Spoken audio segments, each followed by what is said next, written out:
Hamas को रफा से उखाड़ फेंकने के लिए इजरायली फौज ने रफा पर चढ़ाई कर दी है। इजरायल के युद्धक टैंक रफा के भीतर घुस चुके हैं।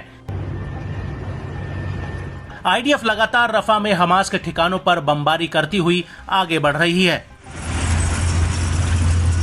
लेकिन रफा में इजरायली सेना का रास्ता इतना आसान नहीं है कि जितना उसे नजर आता है, क्योंकि रफा में हमास की अलग अलग सैन्य शाखाओं ने आईडीएफ पर हमले शुरू कर दिए हैं और इसी कड़ी में अल-कुद्स ब्रिगेड ने आईडीएफ पर एक बड़ा अटैक किया है।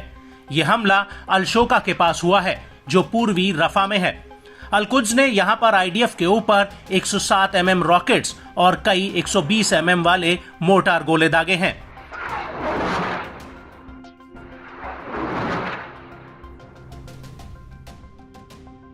और इसी इलाके में अलास्का मार्टर ब्रिगेड के लड़ाकों ने इजरायली सैनिकों के ऊपर हैवी कैलिबर गोले भी दागे हैं।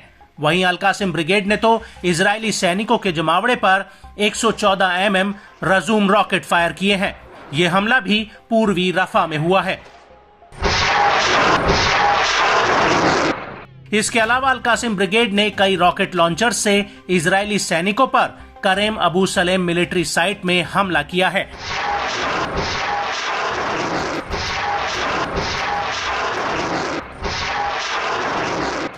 हालांकि एक तरफ जहां आईडीएफ गाजा में चढ़ाई कर रही है, वहीं दूसरी तरफ हमास इजरायल के ऊपर स्थायी युद्ध विराम का दबाव डाल रहा है। और अब हमास ने नेतन्याहू से दो टूक कह दिया है कि अगर आईडीएफ गाजा में हमले जारी रखती है तो किसी भी तरह का कोई युद्ध विराम नहीं होगा।